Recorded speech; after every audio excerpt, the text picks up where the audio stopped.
선교사님 귀한 자리 오셔서 또 오늘 말씀 전해 주시겠습니다. 많은 기대하시고 말씀 들으셔도 좋겠습니다. 그리고 여러분들 기도해 주신 덕분에 어제 우리 이제 18명의 청년들 또 이웃교회 이제 엘림교회 청년들 함께해서 18명 청년들이 전도 여행을 잘 다녀왔습니다. 아우리치라고 불리는 전도 여행 잘 다녀왔는데 굉장히 드라마틱한 그런 시간들을 보냈습니다. 뭐 어떻게 표현을 할 수가 없는데 기가 막힙니다. 우리 청년들이. 근데 갔다 오면서 하나같이 이제 하나님께서 참 여러 가지로 역사하신 역사들을 기뻐하고 즐거워했는데 참 어찌됐든 그것 한번 기회가 되면 우리 청년들이 또 나눌 수 있으면 좋겠다. 뭐 감기 걸린 청년들도 있고 오늘 또 피곤해서 또 못 나온 청년들도 있을 수 있는데 한번 기회 되면 그 내용들을 나누면 좋겠습니다. 우리 한국 현실이 전도하기가 진짜 어려워요. 참 한 얘기를 드리면 우리 선교사님께도 잠깐 담소하는 시간에 말씀드렸더니 전도를 이렇게 하러 갔더니 이제 강릉의 중앙시장 근처에서 저희가 이제 문화거리에서 전도를 하는데 우리의 우편에는 여호와의 증인이 있고 우리의 좌편에는 신천지가 있었습니다. 이게 우리의 지금 현실입니다. 700만 이제 외부 통계입니다. 700만 기독교 인구 중에 100만이 이단이다. 정신을 차려야 됩니다. 교회가 그냥 그렇게 가만히 있으면 안 되고 정말 깨어서 오늘 찬양처럼 제자 삼고 잃어버린 양들 다시 회복하고 해야 됩니다. 우리 교회가 자리가 비어서 얘기하는 게 아니라 우리가 어느새 예전의 그 열정들을 다 잃어버렸는데 다시 하는 말씀 안에서 뭐 열심히 해보자 이런 게 아니고 말씀의 귀한 비전들을 회복해야 되겠다. 그런 귀한 메시지를 받고 돌아온 귀한 시간이었습니다. 여러분들 많이 기도해 주셔서 다시 한번 감사드리고 오늘 또 말씀 통해서 우리의 귀한 사명을 회복하는 복된 여러분 되시기를 간절히 축복합니다. 우리 나오실 때 우리 환영하는 인사로 할렐루야 환영하시면 좋겠습니다. 할렐루야. 네, 만나서 반갑습니다. 제가 넥타이를 안 했는데 넥타이 안 한 것 때문에 시험 뭐 드실 분 없으시죠? 광주에서 급히 올라오다가 넥타이를 깜빡 잊어버려가지고 제가 동서중앙교회에서 생각해 보니까 1988년부터 2000년까지 아마 그때 부교육자 한 것 같더라고요. 그러니까 처음이자 마지막으로 제 모교에서 부교육자 사역한 것이 이제 동서중앙교회라 특별히 이렇게 올 때마다 참 반갑고 성도님들이 너무 이렇게 잘해 주셔가지고 지금도 항상 좋은 기억이 남아 있습니다. 큰애가 여기서 이제 태어났는데 지금 벌써 대학원 이제 준비하고 있고 몽골은 2000년에 갔는데 지금 이제 횟수로 보면 2004년 정도 된 것 같아요. 그래서 선교사로 간 그 계기는 이제 특별하게 계기는 없는 것 같고 예수 믿는 사람이 선교해야 되니까 간 그런 기억으로 남아 있고 또 왜 몽골에 갔냐고 또 물어보신 분도 있는데 몽골 저희 선교회에서 그냥 가라고 해서 알겠습니다. 그러고 몽골에 갔고요. 작년 여름에는 그 몽골에 한국 사람들이 되게 많이 오셨더라고요. 그 뭐 몽골 그것도 있고 또 뭐 유튜버들이 많이 올려가지고 한국 사람들이 되게 많았어요. 그래가지고 뭐 가게도 가보면 뭐 한국 사람 많고 그래가지고 여기가 한국이야 몽골이야 막 이렇게 그래서 한국 올해도 아마 많이 또 갈 것 같은 그런 생각도 들고요. 여름에는 정말 좋습니다. 서늘하고 또 건조하고 푸른 초원이 있고 별도 정말 잘 보이고 그래서 뭐 기회가 되시면 한번 가보시라고 추천드리고 싶고 겨울에는 정말 춥습니다. 겨울에 뭐 고원지대라서 추운 것 같은데 지대는 이제 러시아하고 중국 사이에 있는데 시베리아 쪽보다 좀 어쩔 땐 더 춥기도 하고 그런 2000년에 처음 여름에 방문했었을 때 그 이제 저녁에 여름에 그 답사를 갔었는데 막 자면서 추워가지고 어들어들 떤 그런 기억이 지금도 있습니다. 그 지리산이 1500m인데 그 울란바토르가 수도인데 거기가 1350m 정도 되거든요. 그래서 추운 것 같기도 하고요. 저희가 2000년 11월 27일 날 갔는데 그때 참 추웠습니다. 그때 갔는데 막 사방이 눈으로 덮여 있고 그리고 온도가 영하 40도 정도 되더라고요. 그리고 밖에 못 나가고 그냥 집에만 있었는데 다음날 아침은 또 일어나서 보니까 사방에 연기가 쫙 깔려 있길래 아니 무슨 불이 났나 그랬더니 그 맨 석탄을 떼기 때문에 그렇게 이제 뭐 연기가 쫙 깔려 있는 그런 환경에서 한 지금 20년 정도 이렇게 계속 산 것 같아요. 그 해가 좀 춥긴 했는데 이제 11월에 가서 이제 한국이 한 지금 2월 정도 되면 입춘되잖아요. 그죠? 그러면 이제 뭐 새싹도 나오고 그래서 아 이제 이 추운 겨울 언제나 이렇게 끝나나 그렇게 생각했더니 한 3월 정도 되니까 도로에 그 이제 도로 계속 이렇게 낮에도 영하 10도, 15도, 뭐 20도 되니까 눈이 안 녹으니까 한 3월 정도 되니까 눈이 녹기 시작하더니 3월 때 싹이 안 나고 4월 정도 되니까 이제 싹이 조금씩 나오기 시작하는 거예요. 그래서 아 이제 봄이 오는가 싶다 했더니 5월이 되니까 다시 눈이 오더라고요. 그런 환경 속에서 이제 많이 적응이 됐는데 추위는 참 적응이 안 돼가지고 저희도 이제 23년을 거기서 지내다 보니까 지금 올해 작년 안식년 하면서 저희 몸을 좀 한국에서 녹이고 있습니다. 집사람에 전화 이제 겨울이 되면 조금 이 겨울을 어떻게 지내나 그러고 이제 23년 동안 좀 이렇게 냉장고 속에 살았다 뭐 그렇게 생각하면 될 것 같아요. 어떤 데 겨울 같은 데 보면은 저희 교회가 이제 안방에 안 들어와 있을 때는 제일 따뜻한 데 어디냐면 냉장고 속이에요. 냉동실이 영하 25도거든요. 우리나라 그 냉동실이. 근데 뭐 영하 30도, 40도가 내려가면 그래서 그 가운데서도 이렇게 저희들이 여기서 살아 있는 건 참 감사한 하나님 은혜고요. 몽골에서 지금 몽골은 러시아하고 중국하고 사이에 있는데 원래 저희들이 알고 있는 몽골은 외몽골입니다. 우리나라는 이제 남한하고 북한이 나눠져 있는데 몽골 같은 경우 그 정도는 아니고 이제 그 지역적으로 외몽골은 좀 고산지대고 내몽골은 그냥 평지대인데 그 청나라가 몽골을 계속 다스리고 있었는데 1920년도에 그 소련의 도움을 받아서 그 이제 몽골이 독립을 하고 내몽골 쪽 땅이 훨씬 더 이렇게 좋기 때문에 중국에서 거기는 안 내준 것 같아요. 그래서 거기는 지금 내몽골 땅으로 그대로 있고 그래서 그쪽은 이제 중국에 들어가 있고 몽골은 이제 공산주의 국가가 돼가지고 1990년도까지 공산주의를 계속 하다가 1990년대 현재 선교가 시작된 나라가 이제 몽골입니다.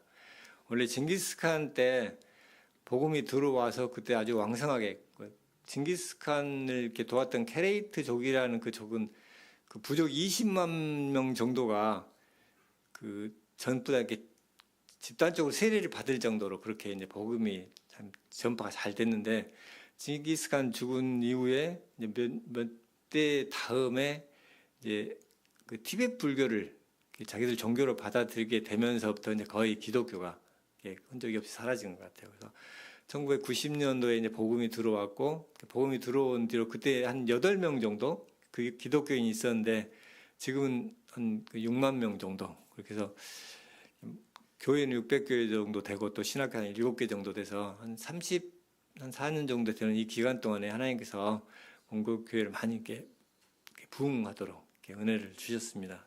특히 한국 선교사들이 많이 갔어요. 한국하고 몽골 요즘 그 고려 거란 전쟁 보시면 거란 군인들이 쓰는 말이 무슨 말인지 아십니까? 그 드라마를 이렇게 막 이렇게 전체를 안 보고 저런 게 그 요약한 거 보는데 그 거란 전쟁을 보니까 어디서 한국말은 아닌데 무슨 말이 이렇게 소리가 들리는 거예요. 그래서 저기 무슨 소리인지 들어봤더니 몽골 말이더라고요. 그러니까 그게 이제 원래 거란족이 몽골족이 아닌데 방송국에서 거란족이 쓰는 말을 몽골 말로 이렇게 한 것 같아요. 그래가지고 거기서 이제 거기서 계속 계속 반복했으니까 장군들은 한국말을 쓰고 거란 그 군인들은 몽골말 쓰는 걸로. 그래가지고 계속 거기서 반복되는 단어가 뭐가 있냐면 어일거도 어디에다 그차. 이제 이런 말인데 그게 이제 뭐냐면 알겠습니다 대장님 이런 말인데 그 말을 이렇게 계속 쓰더라고요. 그렇게 일단 이제 소련의 도움을 받아서 계속 그 독립을 했고 그다음에 내몽골은 계속 이제 그 중국 지배를 지금도 받고 있는 거고요. 이제 1990년에 그 독립이 아니고 이제 가끔 한국말도 생각이 안 나는데 또 생각이 안 나요. 그죠. 그때 페레스트로이카인가요? 이제 구소련이 해체되면서 전부 공산주의 국가들이 전부 다 이렇게 자기 길로 갔었는데 몽골은 이제 이렇게 피를 흘리지 않고 자연스럽게 민주주의로 간 그런 나라인데 데모를 했는데 공산주의 이제 공산당들이 그대로 물려주고 피 안 흘리고 그냥 그렇게 민주주의가 된 그런 나라였습니다. 이제 자본주의가 들어와가지고 지금 많이 좀 그 전에 사회주의 국가였을 때는 다 그래도 먹고 살고 뭐 의료, 교육 이런 것들은 다 기본적으로 이렇게 해주는데 지금은 이제 뭐 이렇게 가난한 사람도 더 많고 부자는 또 부자 되고 그러니까 사회주의 국가 시대 때는 다 그래도 먹고는 살고 가난했는데 이제 자본주의 사회가 되니까 부자는 부자가 되고 가난한 사람은 가난하고 이래서 이렇게 어떨 때는 사회주의 국가를 그리워하는 그런 사람들도 있고 지금 40, 50대들은 좀 그런 사람들도 있는 것 같아요. 몽골 선교를 보면 이제 몽골 다른 나라에 비해서 그 독립적인 그런 경향들이 참 강한 것 같습니다. 그래서 그 신학교 같은 경우도 1990년에 개방이 됐는데 이제 제가 사역하고 있는 신학교가 1995년도에 세워졌고 그리고 이제 지금 그때부터 한 10년 정도 지난 다음에 몽골 사람이 학장까지 전부 다 하는 우리나라 같은 경우는 침례교 같은 경우는 100년 동안 외국 사람들이 학장을 했더라고요. 그래서 그 독립적인 그런 경향들이 되게 강하고 그래서 어떻게 보면 이게 진취적으로 복음도 전파할 수 있는 그런 좋은 자질을 가진 그런 게 나라고요. 제가 이제 그쪽에서 사역을 하면서 주로 이렇게 지도자들을 또 좀 이렇게 돌보면서 같이 말씀 나누고 그런 사역들을 했습니다. 월요일 날 신학교 사역을 하면 이제 신학교 가서 강의하고 또 뭐 상담도 하고 그다음에 이제 졸업한 사람들이 목회를 하는데 목회자들하고 월요일 모여서 같이 제가 이제 뭐 몽골 음식 해가지고 같이 식사도 하고 또 말씀도 나누고 제일 처음에 이제 제가 중점을 두고 한 것은 하나님만 의지하는 그런 부분들을 좀 많이 강조를 했습니다. 그래서 처음에 목사님들 제자 목사님들 와서 같이 이제 이야기하고 그러면서 이제 처음 한 거의 7, 8년 정도 모임을 했는데 처음에 나눴던 이야기가 뭐냐면 예수님 믿냐 이런 형식으로 처음에 시작했습니다. 그래서 아니 예수님 믿지 지금 교회 지도자고 목사인데 이렇게 이야기를 했는데 계속 이제 뭐 이것도 믿냐 저것도 믿냐 이러면서 계속 질문을 하면 이제 그럼 나는 안 믿는 건가 이런 형식으로 되는 거예요. 그래서 그렇게 이제 믿음에 대해서 다시 한번 좀 점검을 하고 일단은 교회 지도자들이 참 중요하니까요. 교회 몽골에서 사역하면서 참 느꼈던 게 뭐냐면 교회 지도자가 이렇게 서면은 교회가 서고 교회 지도자가 없어지면 교회가 그대로 없어져 버리더라고요.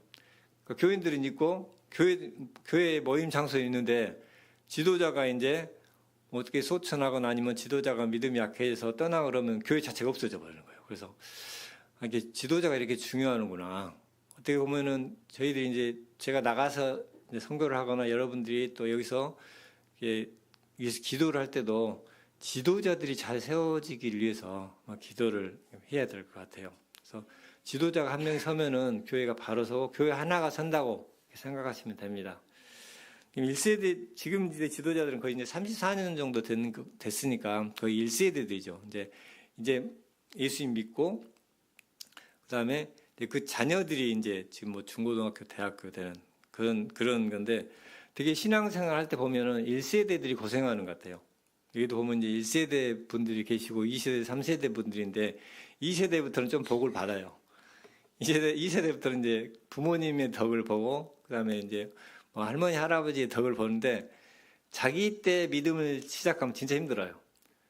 그러니까 어떻게 해야 할지도 모르고 또 이제 어떻게 할지 모르니까 그러니까 가다가 딱 순종하는 길로 가면 좋은데 그게 또 신앙생활 그렇게 안 되잖아요. 또 순종을 안 하고 자기 마음대로 가다 보면 하나님도 그렇게 가지 말아라. 그러면 또 한 대 맞잖아요. 그것도 일 들어왔다가 이런 형식으로 이렇게 믿음 1세들이 하다 보니까 고생을 하는 것 같은데 지금 몽골 지도자들이나 몽골 그 이제 교인들은 전부 1세대들이라고 보면 되죠. 그래서 이제 일단 지도자들이 제대로 안 서 있으면 다 그 따라가는 거죠. 그죠?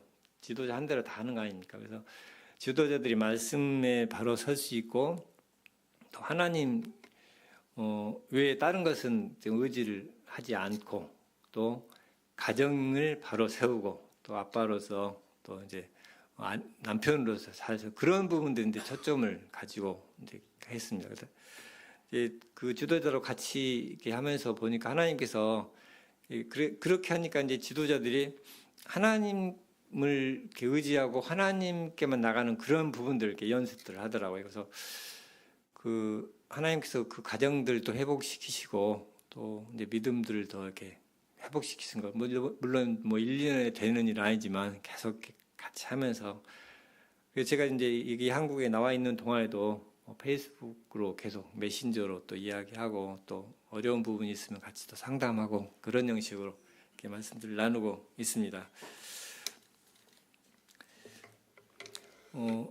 잠깐 이렇게 선교에 대해서 말씀드리고 이렇게 말씀은 또 나중에 나누도록 하겠습니다. 선교에는 이렇게 4가지가 종류가 있다고 합니다. 혹시 들어보셨습니까?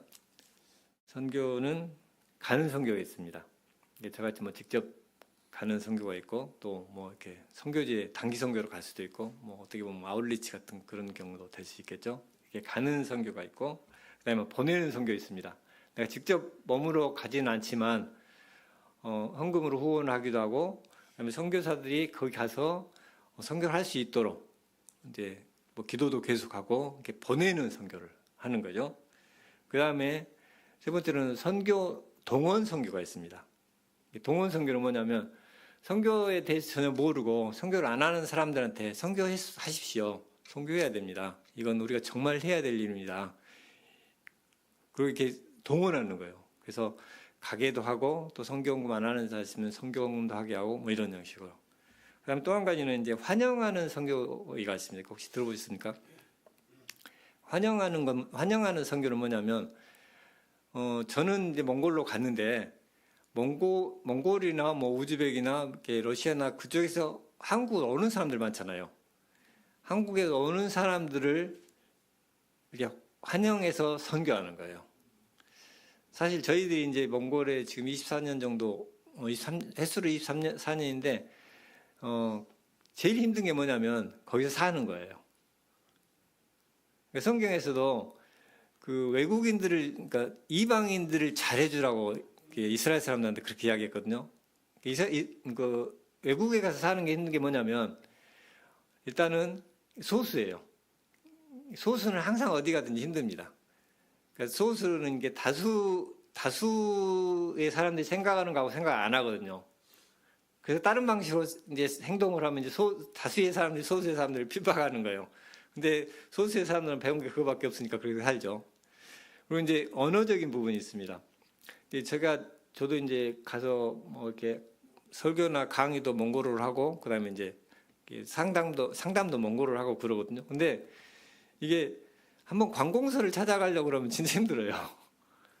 그냥 말이 다 되는데도 이게 외국 사람이 가서 일 처리하기가 진짜 힘듭니다. 근데 한국에 온 외국 사람들도 되게 마찬가지예요. 이번에 이제 몽골에서 이렇게 암이 걸려가지고 여기 한국에 의료 뭐 치료하러 왔는데 죽었나 봐요. 그래가지고 이제 돈은 다 드리고 이제 뭐 그랬는데도 불구하고 치료를 못 하고 이제 안타까운 일이 생겼는데 제가 아는 자매가 이제 그 장례에 대해서 이제 여기서 화장을 하고 데려간다고 그런가? 아니, 화장을 해서 그 쟤를 가지고 간다고 그렇게 이야기하는데 이제 이 자매도 한국말 잘하거든요. 근데 어떻게 할지 모르겠다고 저한테 전화가 왔어요. 그래서 이제 제가 이제 뭐 그렇게 저도 잘 모르니까 이제 인터넷 이렇게 쭉 찾아봤더니 그 외국인이 어떻게 화장을 이렇게 절차를 밟을 수 있는지가 나오더라고요. 근데 외국인이 봐서는 도저히 모를 그런 형태더라고요. 그러면서 그래 이제 이런 형식으로 해라. 그리고 이제 알려줬는데 또 전화가 왔어요. 또 이제 그 단어를 잘 모르겠다고. 그게 뭐였냐면 이제 관외라는 말이 나와요. 관외. 그래서 관외가 뭐냐면 예를 들어 성남시에 화장터가 있으면 성남시 외의 사람은 관외 사람이에요. 근데 관외를 그걸 어떻게 알겠어요? 저도 한참 생각해봐도 이게 무슨 말이지? 근데 그게 무슨 말이냐고 저한테 이제 이렇게 문의가 온 거예요. 그래서 아 이거 진짜 외국 사람도 힘들겠다. 근데 외국 사람들이 근데 외국에 사는 게 힘듭니다. 근데 지금 한국에 이제 지금 뭐 일하러 오신 분들 되게 많이 있고, 그다음에 이제 유학생들도 많이 있고, 또 이제 결혼해서 오신 분들도 많이 있는데 한국에 사는 자체가 힘들어요.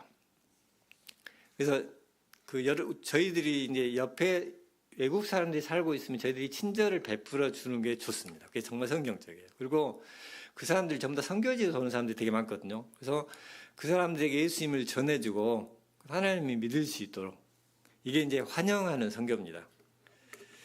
몽골 경제가 지금 많이 어려운 것 같아요. 우리나라 경제도 힘든데 우리나라는 그래도 좀 잘 살기 때문에 어려워도 좀 나은데 지금 이제 개발도상 국가들은 진짜 힘들어요.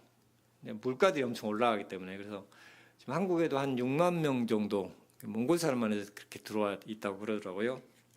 그리고 이제 이렇게 계속 한국에 이렇게 우리나라 사람들이 이렇게 아메리칸 드림을 꿈꿨던 것 같이 이렇게 코리안 드림인데 요즘 여러분들 한번 외국에 나가 보시면 한국 위상이 정말 이렇게 높아진 걸 알 수 있을 겁니다. 예를 들어서 물건 같은 경우도 몽골에서 제일 품질 좋은 건 한국 거예요.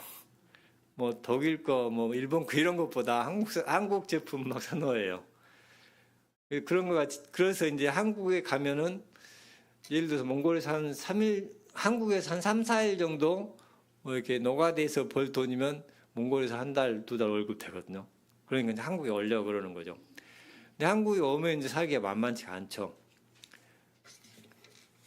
그래서 한국에 오는 이제 외국인들에게 우리가 어떻게 복음을 전할 수 있을까? 이제 그런 부분들 이제 고민을 해야 되는데, 특별히 이제 다문화 가정들도 그렇고요. 우리나라 사람들이 대부분 그 외국 사람들 그렇게 환영하지 않습니다. 그리고 다문화 가정에 대해서도 그렇게 이렇게 친근하게 대하지 않아요. 왜냐하면 우리나라 사람들은 그런 게 같이 섞여서 사는 그런 문화에 익숙하지 않기 때문에 이게 뭐 이렇게 계속 텔레비전에서 이야기하고 뭐 이렇게 잘해주자고 이야기를 해도 아 그래야 된갑다 그렇게 생각을 하지 우리가 자체적으로 막 이렇게 살갑게 잘해주고 싶다 그런 생각은 안 들어요. 근데 그런 부분에 대해서 이제 저희들이 환영하는 어떤 그런 부분들을 좀 이렇게 생각하고 우리 말씀을 전하는 부분도 생각해야 돼. 이게 이제 환영하는 선교입니다.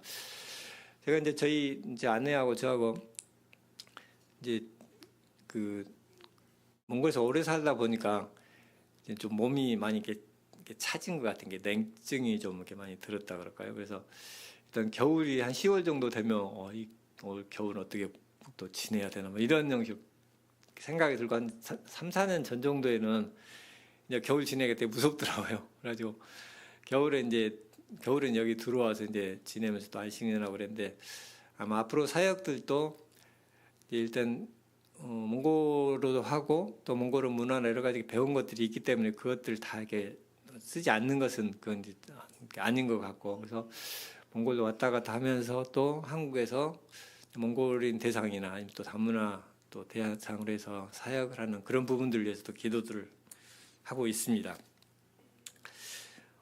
오늘 본문 말씀도 한번 잠깐 살펴볼까요? 오늘 너무 많은 걸 이렇게 조금씩 보는 것 같은데 일단 말씀을 읽었으니까 한번 보도록 합시다.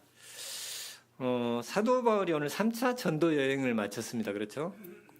그래서 3년 동안 사역했던 에베소 교회 장로들에게 이제 고별 인사를 하고 있습니다. 아마 이렇게 바울 사도가 제일 오래 있었던 곳이 3년 동안 있었던 그 에베소 같아요. 거기서 이제 나는 이제 지금 예루살렘으로 가려고 하는데 거기서 무슨 일을 당할지 모르겠다. 그래서 성령께서 분명히 고생을 한다고 하는데 그래도 나는 가야 된다. 왜냐하면 그게 내가 가야 될 길이고 그리고 주 예수께 받은 사명이다. 그 다음에 이제 당신들을 다시는 못 볼 것 같다. 그렇지만 내가 여기 있으면서 내가 해야 될 복음을 전하는 일은 다 했기 때문에 그 사람들의 피해에 대해서 내가 책임이 없다. 내가 다 할 일은 다 했다. 이런 형식으로 이제 오늘 본문 말씀이 됩니다. 이렇게 고백을 하죠. 그 바울 사도가 자기가 내가 달려갈 길과 주 예수께 받은 사명 이렇게 이야기를 합니다.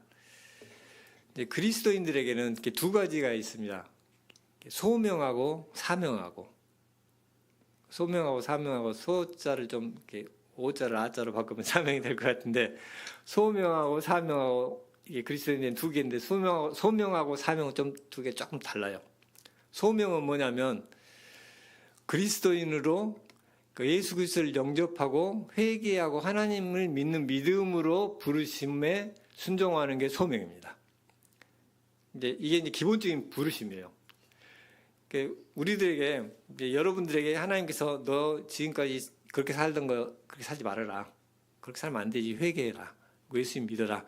하나님이 이제 어떤 계기를 통해서 여러분들에게 이제 말씀하셨을 때 예 그러겠습니다 하고 지금 이제 그 하나님의 부르심에 이게 예한 것이 이제 그 소명을 받은 거예요. 그래서 지금 여기에 다 앉아 계신 분들은 제가 이해하기로는 하나님의 그 소명을 받으신 분입니다. 근데 사명은 다른 거예요. 사명은 예수님이 우리에게 주신 복음에 대한 사명이에요. 물론 이제 우리가 직장 생활도 하고 우리가 배우기도 하고 우리가 살고 있는 곳에서 뭐 부모로서 아니면 자녀로서 아니면 이제 뭐 여러 가지 게 교회에서 직분으로서 사명들이 있지만 그거 말고 기본적인 사명. 너희는 가서 모든 족속으로 제자를 삼아. 이게 이제 사명입니다. 이게 이제 바울 사도에게 준 것만 아니에요. 어떻게 보면은 모든 그리스도인에게 예수님께서 주신 사명. 그게 이제 여기서 바울 사도는 내가 달려갈 길과 주 예수께 받은 사명. 그러니까 제가 몽골을 간 것도 사실 어떻게 보면 이거예요. 그냥 몽골에 가서 제가 뭘 합니까? 돈 벌어 가는 것도 아니고 거기 가서 뭐 그렇게 정말 잘 이렇게 여름은 좋은데 겨울은 정말 이렇게 살고 싶은 그런 것도 아니고 예수님이 가라고 해서 가신 거예요. 그러니까 처음에 보내는 선교 누가 하시냐면 하나님 아버지께서 하셨거든요. 하나님 아버지가 예수님을 보내셨어요. 예수님이 제일 처음으로 오신 선교사예요. 그래서 우리가 예수님을 따라간다는 건 뭐냐면 우리가 예수님께서 이 땅에 오셔서 고생하시고 하늘에서 그렇게 잘 살다가 땅에 와서 얼마나 고생을 했겠습니까? 우리가 여기 살다가 이렇게 못 사는 나라에 가는 거하고는 전혀 이렇게 비교가 안 되겠죠. 근데 이 땅에서 그렇게 살고 나중에는 십자가에 죽으셨지 않습니까? 이 사명에는 희생이 필요합니다. 이번에 이제 그 아웃리치 가면서도 사실 아웃리치 가서 이렇게 좋은 것도 있겠지만 거기 가서 뭐 가는 거, 오는 거, 거기서 지내는 거 이게 다 시간 들이고 돈 들이고 다 그러는 거잖아요. 사명에는 희생이 따라요. 근데 그 희생이 할 만한 가치가 있는 거니까 그 사명을 기꺼이 우리가 감당하는 겁니다. 예수님이 왜 이 땅에 오셨냐면 우리를 사랑하셔서 오신 것도 있지만 예수님께서 본인이 오셔서 고생하고 십자가에 죽으셔서 우리를 구원하시는 그것이 정말 예수님께 목숨을 바칠 만큼 귀한 거였던 거예요. 그래서 그냥 희생하신 겁니다. 이 선교라는 부분들은 사실 이렇게 쉬운 건 아니거든요. 제 사촌 동생이 있는데 그 선교 헌금을 계속 했었어요. 그래가지고 선교 헌금하면서 제일 힘든 게 뭐냐 그렇게 물어봤더니 언제 끝날지 모르는 게 제일 힘들대요. 계속 해야 되는 게 제일 힘들대요. 그렇게 많이 한 것도 아니었거든요. 근데 이제 어떻게 선교는 그래요. 일단 예수님 오실 때까지 계속 해야 돼요. 계속 해야 되기 때문에 내가 돈도 써야 되고 내 시간 내서 또 혹시 뭐 단기 선교도 가야 되고 그래서 이제 뭐 많이 느끼는 보람도 있겠지만 거기 가서 고생도 해야 되고 뭐 기도도 해야 되고 많이 해야 되는데 결국 내가 희생하는 거거든요. 누군가가 희생을 해야 누군가가 얻습니다. 근데 우리가 희생을 안 하면 이제 얻는 사람이 없는 거고 결국 또 우리가 이제 뭐 이렇게 죽을 때 돼서 나중에 하나님 만나서 우리의 삶을 되돌아볼 때 내가 잘 살았나 못 살았나 그걸 평가할 때 이제 제일 그 기준이 되는 건 뭐냐면 이렇게 사랑이에요. 우리가 이루는 업적들은 그렇게 큰 의미가 없어요. 이렇게 내가 사업을 잘했다, 뭐 내 재능을 잘 개발했다, 뭐 이런 것들은 별 그렇게 의미가 없어요. 제일 큰 건 내가 사람들을 정말 사랑했나, 내가 같이 있는 사람들 잘 챙겨줬나 이런 것들이 우리가 죽을 때 제일 크게 남는다고 합니다. 전 아직 죽을 때 안 돼서 잘 모르겠는데 일단 그렇게 이야기를 해요. 근데 그 중에서 가장 큰 게 뭐냐면 이게 복음이거든요. 그 사람이 지옥에 가지 않고 또 믿어서 천국에 가고 사는 동안에 하나님의 은혜 안에서 살아갈 수 있도록 해주는 게 그게 정말 큰 사랑인 거죠. 근데 그게 그렇게 쉽진 않아요. 지금 우리나라 같은 경우 정말 심각하더라고요. 그러니까 요즘 들어서 보면 이제 지금 일단 뭐 기독교인 빼고 비종교인이 67%, 종교인이 37%. 그다음에 청소년 같은 경우는 거의 10%대. 종교인이요. 기독교야. 그러니까 종교에 대해 관심이 없어요. 기독교에 대해서 관심이 없는 게 아니라. 그러니까 지금은 이제 어떤 세대냐면 뭐 이렇게 뉴스를 보면 정치나 뭐 경제나 문화에서도 이게 바르니까 이렇게 해야 되면 이렇게 이야기 안 해요. 여러분들 자세하게 한번 봐보세요. 이게 진리에 대한 관심이 없는 세대예요. 제일 중요한 게 뭐냐면 내가 좋아하고 그다음 내가 하고 싶고 그다음에 다들 그렇게 생각해. 이게 지금 진리예요. 그러니까 진리 가치 그렇게 이제 바꿔졌어요. 그러니까 이런 세대에 있어서 종교는 별로 의미가 없는 거예요. 그냥 내가 마음이 평안하면 되고 이 땅에 있을 때 돈 잘 벌어서 그냥 잘 살면 되는 거예요. 그러니까 이런 사람들에게 복음을 전한다는 건 그렇게 쉬운 게 아니죠. 근데 그럼에도 불구하고 여기 이제 바울 사도는 그렇게 마지막 이야기를 했잖아요. 보라 내가 여러분 중에 왕래하며 하나님의 나라를 전파했으나 이제는 여러분이 다 내 얼굴을 다시 보지 못할 줄 아노라. 그러므로 오늘 여러분에게 증언하거니와 모든 사람의 피에 대하여 내가 깨끗하니 이는 내가 꺼리지 않고 하나님의 뜻을 다 여러분에게 전파하였습니다.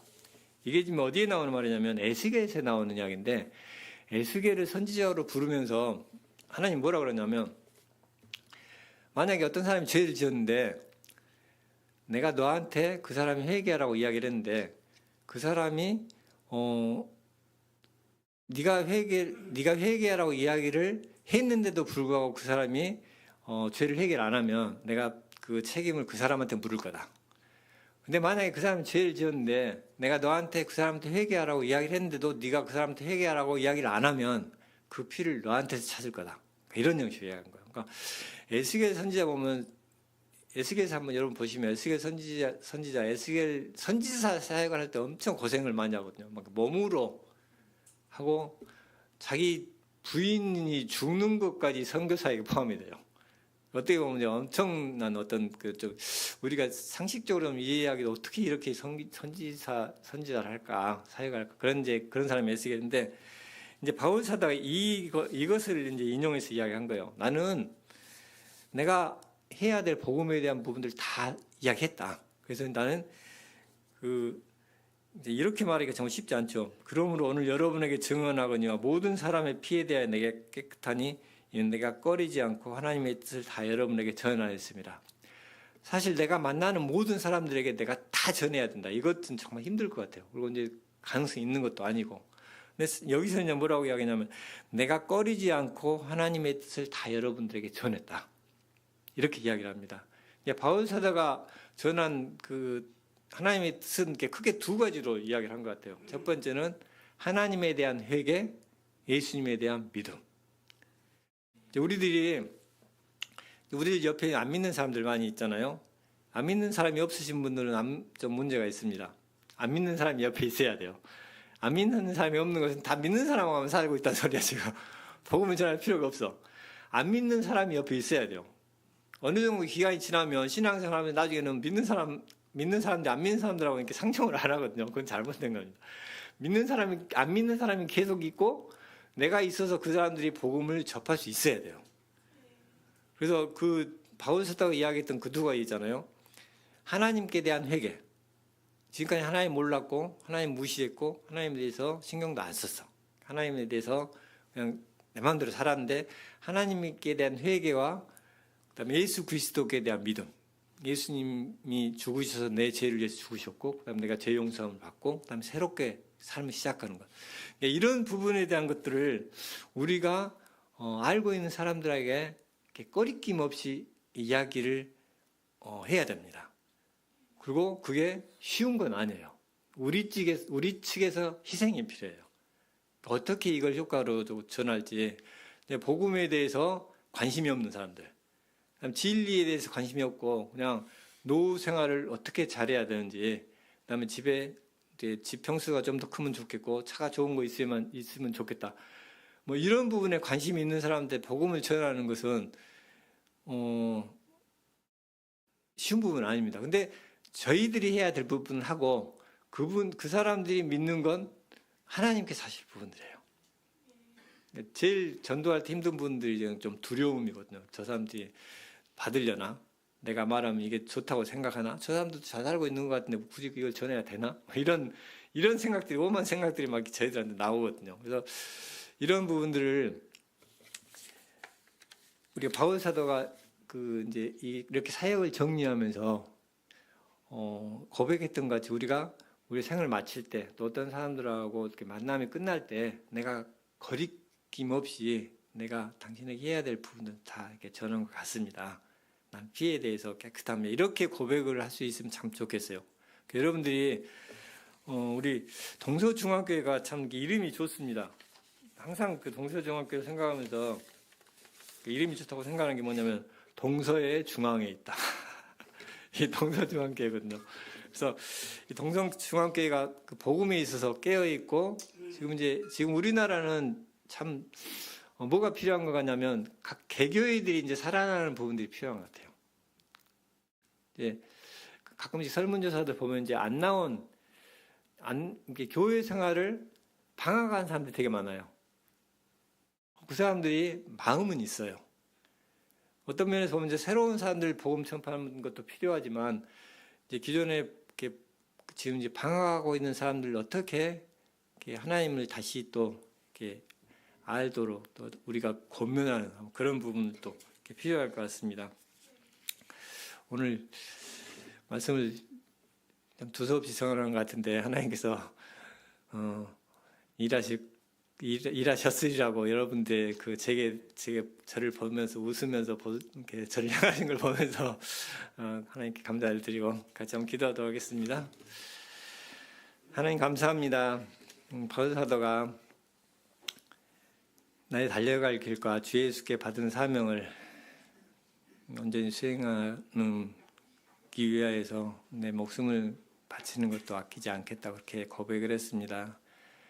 예수님께서 첫 번 선교사로 이 땅에 오셨고 또 아버지 하나님께서 예수님이 이 땅에 보내셨는데 하나님 우리가 예수님의 그 귀하신 보혈의 피로 우리가 죄에서 씻음 받고 또 하나님의 은혜로 또 이 땅에서 살아가고 또 예수님 다시 오실 때 부활하여서 또 거룩한 몸으로 하나님과 살게 되는 그런 소망을 주셔서 감사합니다.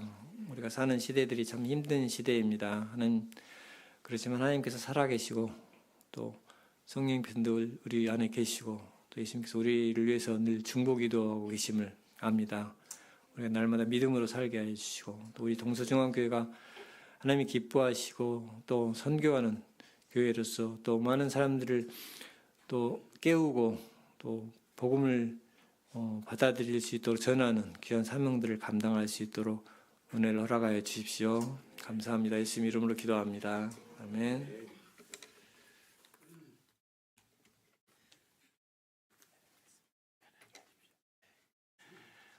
예전이나 지금이나 참 변한 게 없으시 군더더기 없는 설교 참 사람이 없으십니다. 그리고 목사님의 스승 같은 분. 예전에 이제 조인수 목사님이라고 예전에 계셨는데 두 명을 저랑 이렇게 끌고 다니면서 목사님들이 공부를 열심히 해야 됩니다. 이러면서 국회 도서관을 끌고 간 거예요. 한 번도 안 가본 국회 도서관 검색하는 방법을 알려주시는 거예요. 그래서 공부해야 됩니다. 참 선생님 같으신 분이셨는데 말씀대로 순종하셔서 몽골에서 사역하신 모습이 참 눈에 선하고 예배 전에 조금 울컥하더라고요.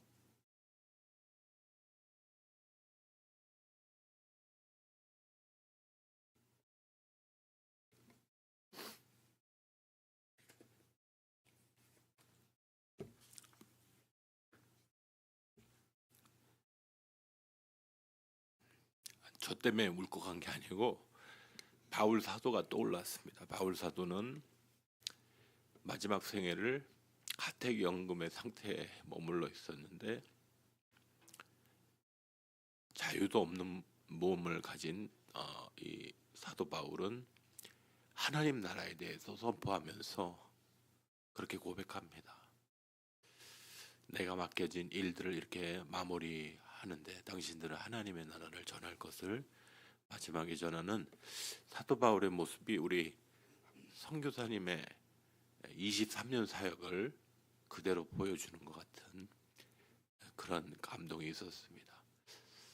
복음에 단순하게 순종하고 군더더기 없이 주님이 말씀하신 희생들을 기억하고 군더더기 없이 그러나 복음에 순종하였더니 냉증이 오고 몸에 어려움이 왔습니다. 그래도 주님 사랑하기 때문에 맡겨주신 일들을 또 그곳에서 이곳에서 감당하시려는 저것이 그리스도인의 삶이구나, 선교사의 삶이구나. 참 많은 걸 생각하게 되는 그런 말씀과 예전에도 존경했지만 여전히 존경스러운 우리 선교사님 되신 것 같습니다. 우리 같이 이 시간을 같이 기도했으면 좋겠습니다. 저희 아우리치 팀도 강릉 지역에 가보니까 똑같더라고요. 얼마나 종교에 관심이 없고 또 기독교에도 관심도 없고 우쪽에는 오른쪽에는 여호와의 증인이고 왼쪽에는 신천지가 우리보다 더 잘 전도하고 우리는 뭐하나 그런 생각이 드는 그런 전도도 하기도 했습니다.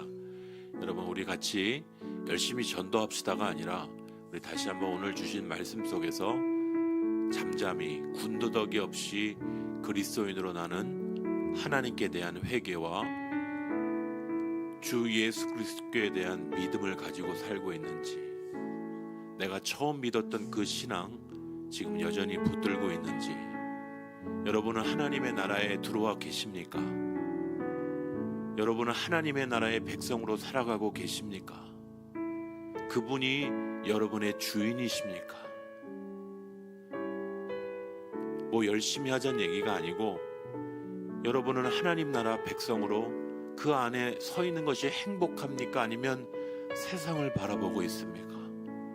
전도는 둘째치고 오늘 우리의 미래가 참 어떤 미래가 펼쳐질지 모르는 그 상황일지라도 우리가 다시 질문해야 될 한 가지는 우리가 언제 주님 앞에 섰을 때라도 아까 말씀하셨던 대로 소명과 사명을 잘 구분하여서 우리 주님이 말씀하신 분명한 소명, 그리스도의 소명을 잘 붙들고 또 우리에게 주신 복음 전도의 사명을 잘 감당하는 자로 살아가야 할 텐데 이 핑계 저 핑계 대고 이것저것 생각하고 세상 바라보면서 그렇게 살아가고 있지는 않습니까? 우리 다시 한번 오늘 주신 귀한 말씀 가운데 우리 선교사님 귀한 어떻게 앞으로의 사역을 해나가실지 아까 잠깐 이 한국에 들어와 있는 몽골인들을 섬기고 싶다 그런 이야기를 하셨습니다마는 참 제가 알기로도 참 공부 많이 하신 분이시고 똑똑한 분입니다. 그러나 주를 위해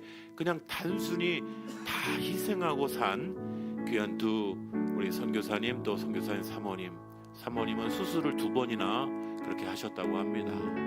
복음을 따라가며 우리 가운데 있는 그런 희생과 아픔이 있을지라도 예수 따라가는 그런 은혜가 있을 수 있도록 우리 다시 한번 말씀을 기억하시고, 우리가 회개할 것 있으면 회개하고, 다시 믿음이 필요한 부분이 있으면 믿음을 달라고 우리 다시 한번 구하고, 우리 전도자의 삶으로, 선교의 삶으로 살아가는 우리 한 사람 한 사람 될 수 있도록 우리 같이 기도하시도록 하겠습니다. 아버지 하나님, 감사합니다.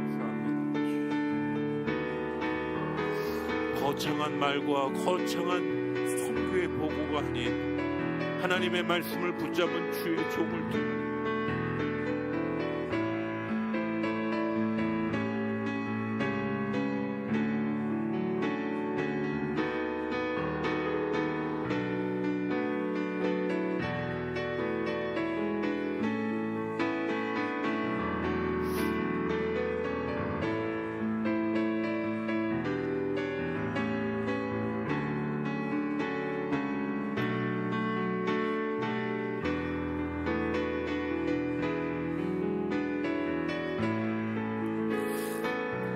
아버지, 오늘 남전도의 헌신 예배로 드려지는 우리 사랑하는 주의 권속들 주께서 붙들어 주시고, 오늘 또 예배에 참여한 모든 권속들을 붙들어 주셔서 너무나 거창한 말과 이야기들을 하지만 복음 앞에 단순히 순종하지 못하는 우리의 모습들 다시 복음으로, 다시 말씀으로 돌아가 주의 말씀에 단순하게 순종하며 따르는 우리 주의 귀한 성도들, 우리 남전도 회원들과 아버지 하나님 주의 귀한 권속들 되게 하여 주셔서 오늘 주의 말씀을 맡기고 에베소의 귀한 교인들과 장로들에게 맡기고 저 예루살렘으로 올라가 결국 저 로마로 끌려가는 바울 사도의 귀한 모습과 같이 우리도 복음에 순종하여 달려가는 자 될 수 있도록 주여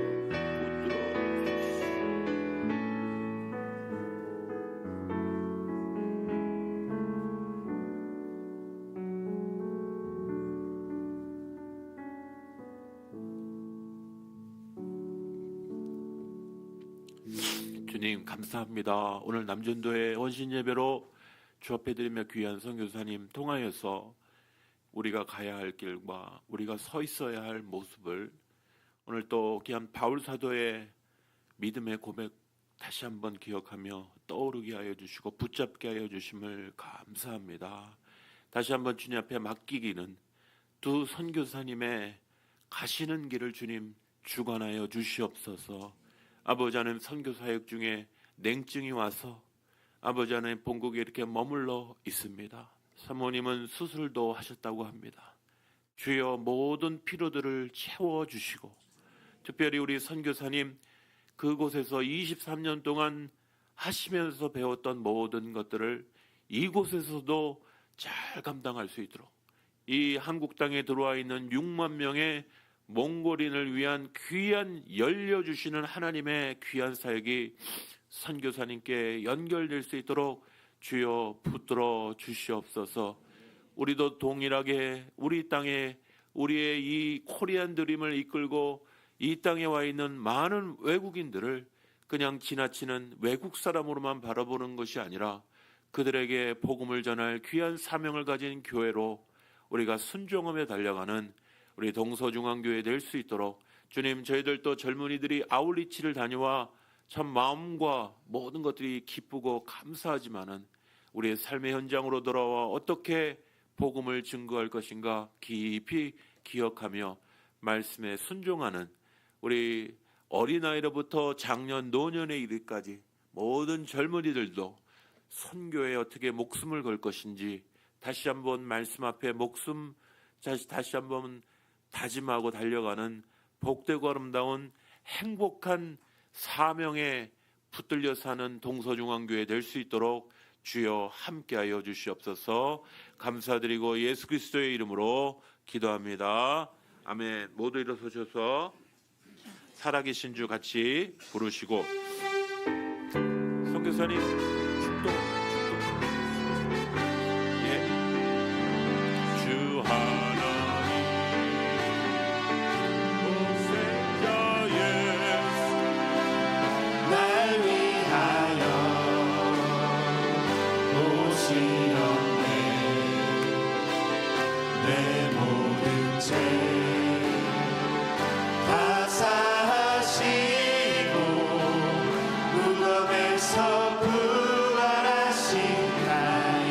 다시 한번 부르겠습니다.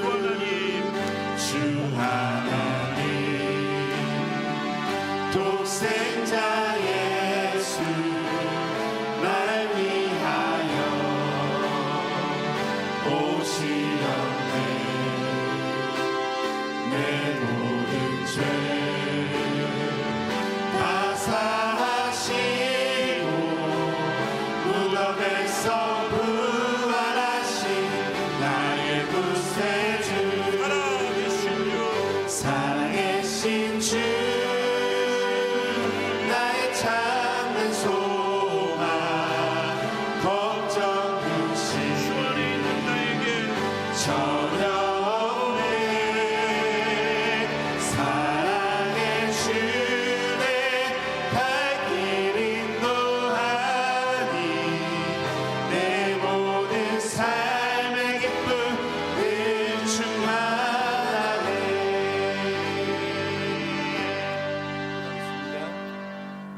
이제는 우리를 위해 십자가에 죽으시기까지 희생하시고 우리에게 사랑을 주신 우리 주 예수 그리스도의 은혜와 또 예수 그리스도를 보내셔서 우리에게 또 사랑을 확증하신 아버지 하나님의 사랑하심과 또 우리와 늘 함께 계시고 우리를 인도하시는 성령님의 교통하심이 주님께서 주신 사명을 받아서 우리의 갈 길들을 또 계속 달리기를 원하는 우리 동서 중학교 모든 성도님들 위해 함께 계시기를 축원하옵나이다. 아멘.